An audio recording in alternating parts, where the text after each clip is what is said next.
আসসালামু আলাইকুম।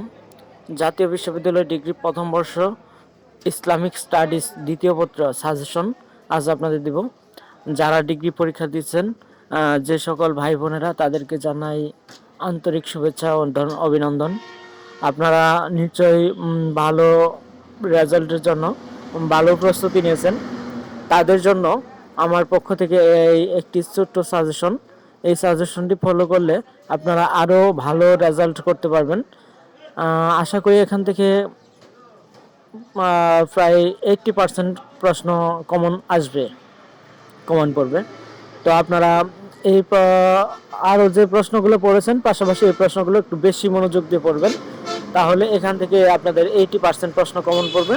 আর বাকি তো আপনারা পড়েছেন, প্রস্তুতি নিয়েছেন। তো শুরু করি। রচনামূলক প্রশ্ন, অধ্যায় 1। এখান থেকে ইলমুল কালাম বলতে কি বোঝায়? ইলমুল কালামের প্রয়োজনীয়তা আলোচনা করো, এই একটা প্রশ্ন। আর প্রশ্ন নম্বর 2 হচ্ছে ইলমুল কালামের সংজ্ঞা দাও। ইলমুল কালামের উৎপত্তি সম্পর্কে যা জানো লেখো। এখান থেকে এই দুটি প্রশ্ন পড়বেন অধ্যায় 1 থেকে, তাহলে হবে দুটি প্রশ্ন ভালোভাবে পড়বেন। এরপর হচ্ছে অধ্যায় 2। অধ্যায় 2 থেকে দুটি প্রশ্ন।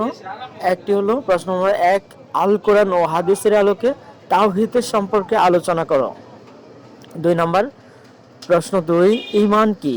ঈমান কি রাষ্ট্র বৃদ্ধি হয়? এ বিষয়ে মুসলিম ধর্মতত্ত্ববিদদের মতামত আলোচনা করো। প্রশ্ন নম্বর 2, ঈমান কি? ঈমান কি রাষ্ট্র বৃদ্ধি হয়? ঈমান কি রাষ্ট্র বৃদ্ধি হয় মানে কমে বাড়ে? এ বিষয়ে মুসলিম ধর্মতত্ত্ববিদদের মতামত আলোচনা করো। এই দুটি প্রশ্ন পড়বেন অধ্যায় নম্বর 2 থেকে। রচনামূলক প্রশ্ন অধ্যায় নম্বর 2 থেকে এই দুটি প্রশ্ন পড়ুন।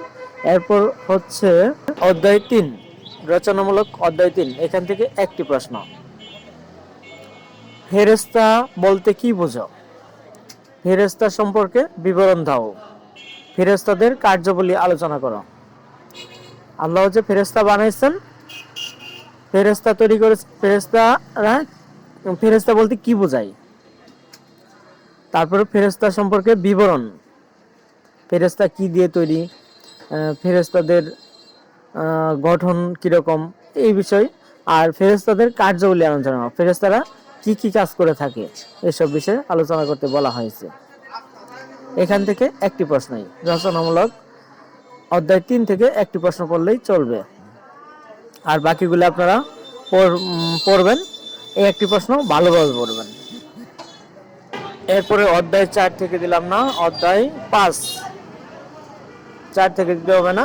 এরপরে অধ্যায় 5 থেকে রিসালাতের সংজ্ঞা। প্রশ্ন নম্বর 1, রিসালাতের সংজ্ঞা দাও। হযরত মুহাম্মদ সাল্লাল্লাহু আলাইহি সাল্লামের রিসালাতের সপক্ষে যুক্তি দেখাও। প্রশ্ন নম্বর 2, রাসূল প্রেরণের উদ্দেশ্য কি? রাসূল কি উদ্দেশ্যে প্রেরণ করা হয়েছিল? আল্লাহ তাআলা নবী রাসূলগণকে মুজিজা দ্বারা কেন সাহায্য করেছেন? আল্লাহ তাআলা যে নবী রাসূলগণকে মুজিজা দিয়েছেন, কেন দিয়েছেন? তারপর হচ্ছে রিসালাত কি? নবী রাসূলগণের দায়িত্ব ও কর্তব্য আলোচনা করো। তারপর প্রশ্ন নম্বর 4 হচ্ছে খাতমুন নবুয়ত বলতে কি বোঝো? খাতামুন নবুয়ত বলতে কি বোঝায়? পবিত্র কোরআন ও হাদিস দ্বারা প্রমাণ করো হযরত মুহাম্মদ সাল্লাল্লাহু আলাইহি সাল্লাম সর্বশেষ নবী। এই 4টি প্রশ্ন অধ্যায় নম্বর 5 থেকে, এই 4টি প্রশ্ন অতি কমন প্রশ্ন। এই 4টি প্রশ্ন ভালোভাবে পড়বেন, তাহলে আর বাকি প্রশ্নগুলো পড়বেন, কিন্তু এই 4টি প্রশ্ন বেশি মনোযোগ দিয়ে পড়বেন, তাহলে 4টি থেকে অন্তত 2টি প্রশ্ন আশা করা যায় আসবে। এখানে বেশি কমন হচ্ছে 1 নম্বর প্রশ্ন। এরপর অধ্যায় 6। অধ্যায় নম্বর 6 থেকে একটা প্রশ্ন, মিরাজ বলতে কি বোঝো? মহানবী সাল্লাল্লাহু আলাইহি সাল্লামের মিরাজ সম্পর্কে লিখো। এই প্রশ্নটা অতি কমন প্রশ্ন, এটা ভালো মনোযোগ দিয়ে পড়বেন, ভালোভাবে পড়বেন, এটা আসবে 90% সম্ভাবনা আছে আর কি আসার। এই প্রশ্নটা একটা প্রশ্নই অধিক মনোযোগ দিয়ে পড়বেন, তাহলে এই প্রশ্নটা বেশি সম্ভাবনা আসার আর কি। এরপর হচ্ছে অধ্যায় নম্বর 7। অধ্যায় নম্বর 7 থেকে আপনাদের দুইটা প্রশ্ন দিচ্ছি। এক হচ্ছে মুজিজা কারামত ও ইস্তিদারাজের মধ্যে তুলনামূলক আলোচনা করো, এই একটা প্রশ্ন। প্রশ্ন নম্বর 2 হচ্ছে মুজিজা বলতে কি বোঝাও? আমাদের প্রিয় নবী সাল্লাল্লাহু আলাইহি সাল্লামের কতিপয় মুজিজা আলোচনা করো। এই দুটি প্রশ্ন অধিক কমন, তাই এই দুটি প্রশ্ন আপনাদের দিলাম। এখান থেকে 1 এবং 2 দুইটাই অধিক মনোযোগ সহকারে পড়বেন। এরপর হচ্ছে অধ্যায় 8 থেকে একটি প্রশ্ন। আশরায়ে মুবাশশারদের পরিচয় দাও। আশরায়ে মুবাশশারদের পরিচয়। আশরায়ে মুবাশশারদের ঘোষণা দেওয়ার প্রেক্ষাপট আলোচনা করো।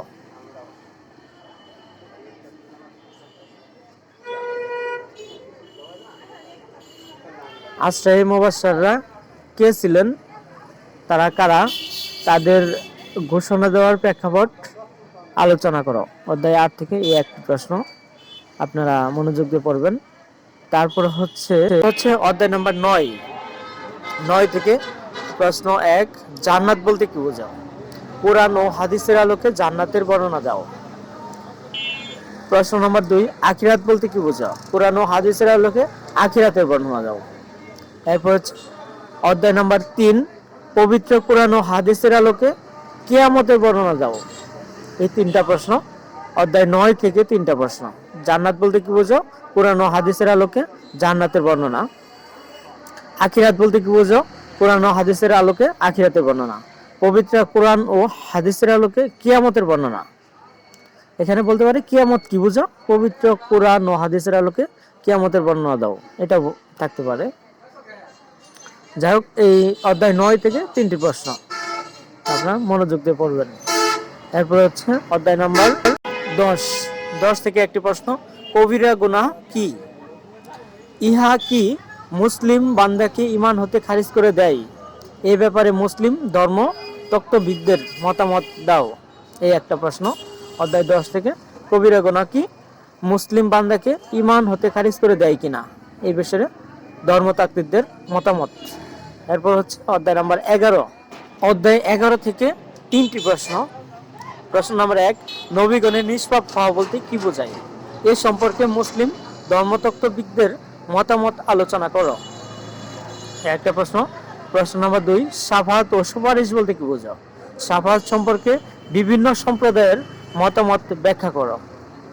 প্রশ্ন নাম্বার 3, শাফাআত কি? শাফাআতের গুরুত্ব আল কোরআন ও হাদিসের আলোকে বর্ণনা করো।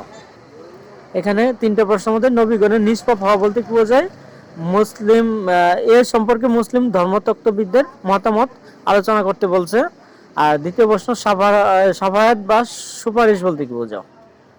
শাফায়াত সম্পর্কে বিভিন্ন সম্প্রদায়ের মতামত ব্যাখ্যা করো। 3 নম্বর প্রশ্ন হচ্ছে শাফায়াত কি? একই প্রশ্ন, শাফায়াত বা সুপারিশ বলতে কি বোঝাও, যেটা। আর 3 নম্বরটাও প্রায় সেম প্রশ্ন, শাফায়াত কি, শাফায়াতের গুরুত্ব না আল কোরআন ও হাদিসের আলোকে বর্ণনা করা। এরপর সংক্ষিপ্ত প্রশ্ন, অধ্যায় নম্বর 1, ইলমুল কালামের আলোচ্য বিষয় সম্পর্কে লেখো। রচনামূলক শেষ। এরপর হচ্ছে সংক্ষিপ্ত প্রশ্ন, অধ্যায় নম্বর 1। অধ্যায় 1 থেকে সংক্ষিপ্ত প্রশ্ন, একটা প্রশ্ন, সেটা হলো ইলমুল কালামের আলোচ্য বিষয় আলোচনা করো, বা ইলমুল কালামের আলোচ্য বিষয় লিখো। এই একটা প্রশ্ন পড়বেন। তারপর হচ্ছে সংক্ষিপ্ত প্রশ্ন, অধ্যায় নাম্বার 2। অধ্যায় নাম্বার 2 সংক্ষিপ্ত প্রশ্ন, অধ্যায় 2 থেকে দুইটি প্রশ্ন। তাওহীদ কত প্রকার ও কি কি? 2 নম্বর প্রশ্ন, ঈমানের হ্রাস বৃদ্ধি হয় কিনা, সংক্ষেপে আলোচনা করো। এটা একটা রচনামূলক প্রশ্ন ছিল, ওই রচনামূলক প্রশ্নটা পড়লে এখানে সংক্ষিপ্ত প্রশ্ন এমনিতেই পারবেন। তাওহীদ কত প্রকার ও কি কি, ঈমানের হ্রাস বৃদ্ধি হয় কিনা, সংক্ষেপে আলোচনা করো। এই দুটি প্রশ্ন পড়বেন। অধ্যায় 2 থেকে এই দুটি প্রশ্ন পড়লেই চলবে। আর বাকি যেগুলো কমন প্রশ্ন সেগুলো আপনারা পড়বেন, পাশাপাশি এই দুটো প্রশ্ন বেশি মনোযোগ দিয়ে পড়বেন। তারপর হচ্ছে অধ্যায় নাম্বার অধ্যায় 3 থেকে একটি প্রশ্ন। শ্রেষ্ঠ 4 জন ফেরেশতাদের পরিচয়। ফেরেশতা তো অনেক আছে, এইসব সকল ফেরেশতাদের মাঝখান থেকে যে 4 জন ফেরেশতা শ্রেষ্ঠত্ব অর্জন করেছে, এই 4 জন শ্রেষ্ঠ ফেরেশতাদের পরিচয় দিতে বলা হয়েছে। তারপর অধ্যায় 4 থেকে 3টি প্রশ্ন। 1. আসমানি কিতাবের পরিচয়। আসমানি কিতাব কয়টি ও কি কি?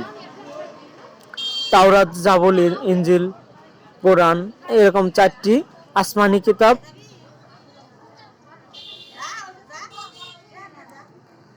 সম্পর্কে আসমানি কিতাবের পরিচয় এবং আসমানি কিতাব কয়টি ও কি কি এগুলা উল্লেখ করতে হবে। প্রশ্ন নম্বর 2, কিতাব প্রাপ্ত 4 জন রাসূলের পরিচয়। যে রাসূলগণ কিতাব প্রাপ্ত হয়েছেন তাদের পরিচয়। প্রশ্ন নম্বর 3, আল কোরআন সর্বশেষ আসমানি কিতাব প্রমাণ করতে হবে। হাদিসের আলোকে প্রমাণ করুন আল কিতাব সর্বশেষ আসমানি কিতাব। এরপরে হচ্ছে অধ্যায় নম্বর 5, নবুয়তের সংজ্ঞা। 2 নম্বর প্রশ্ন, নবী রাসূলের মধ্যে পার্থক্য কি?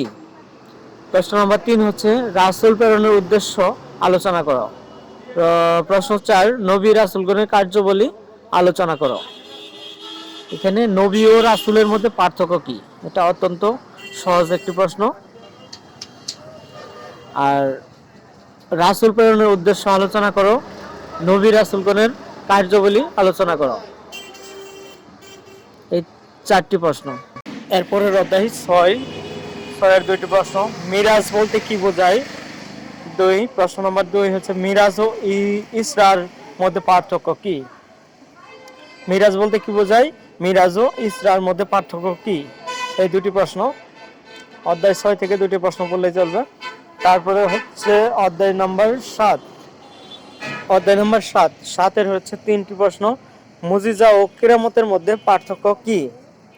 2 নম্বর প্রশ্ন, নবী রাসূলগণের মুজিজা প্রদান করা হয়েছিল কেন? 3 নম্বর প্রশ্ন, কারামত বলতে কি বোঝাও? এই 3টা প্রশ্ন ভালোভাবে পড়বেন। 3টা প্রশ্ন পড়লেই চলবে। এখানে সবচেয়ে বেশি গুরুত্ব দিয়ে পড়বেন মুজিজা ও কারামতের মধ্যে পার্থক্য কি, এই প্রশ্নটা বেশি কমন। তারপরে হচ্ছে কারামত বলতে কি বোঝাও? কারামত বলতে কি বোঝাও? নবী রাসূলগণকে মুজিজা প্রদান করা হয়েছিল কেন? এই 3টি প্রশ্ন। এরপরের অধ্যায় 8, 1 নম্বর প্রশ্ন, খিলাফত বলতে কি বোঝাও? খিলাফত বলতে কি বোঝাও? 2 নম্বর প্রশ্ন হচ্ছে সাহাবী কারা, আলোচনা করো।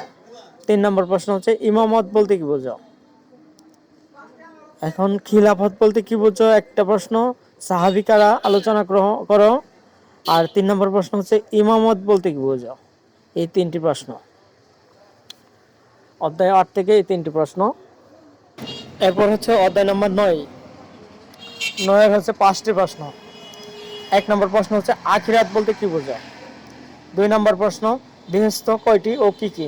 বেহেশতের পরিচয় আর কি। সংক্ষেপে জান্নাতের পরিচয়। একই প্রশ্ন, বেহেশত কয়টি ও কি কি, এর পরিচয় ও এর পরিচয়। এটা পড়লেই 2টা প্রশ্ন একই উত্তর। সংক্ষেপে জান্নাতের পরিচয় ওই 2 নম্বর প্রশ্নের সাথে মিল আছে আর কি। 4 নম্বর, কিয়ামতের 5টি বড় আলামত। কিয়ামতের আগে কি কি আলামত সংঘটিত হবে সেগুলো। আর 5 নম্বর প্রশ্ন হচ্ছে জাহান্নাম বলতে কি বোঝাও? জাহান্নাম কয়টি, কি কি, জাহান্নামের বিবরণ ইত্যাদি লিখতে হবে। জাহান্নাম বলতে কি বোঝাও, জাহান্নামের সংজ্ঞা এই। এরপরের অধ্যায় হচ্ছে 10-এর মাত্র একটি প্রশ্ন, ইস্তিহাদ কাকে বলে? এই অধ্যায় 10 থেকে একটি প্রশ্ন পড়বেন, ইস্তিহাদ কাকে বলে। এই কয়েকটি প্রশ্ন পড়লেই আপনাদের মোটামুটি পরীক্ষায় 80% কমন হবে, আপনারা ভালোভাবে পাস করতে পারবেন। তো আপনারা আপনাদের যে সাজেশন ফলো করছেন সেই সাজেশনের পাশাপাশি এই কয়েকটা প্রশ্ন রচনামূলক এবং সংক্ষিপ্ত, এখানে এই প্রশ্নগুলো অধিক মনোযোগ সহকারে বারবার পড়বেন, তাহলে আশা করি এখান থেকেই আপনাদের ভালো রেজাল্ট হবে। 80% কমন আসবে। তো আজ এই পর্যন্তই। আপনারা সকলে ভালো থাকেন। ভালো লাগলে চ্যানেলটি সাবস্ক্রাইব করবেন। আল্লাহ হাফেজ।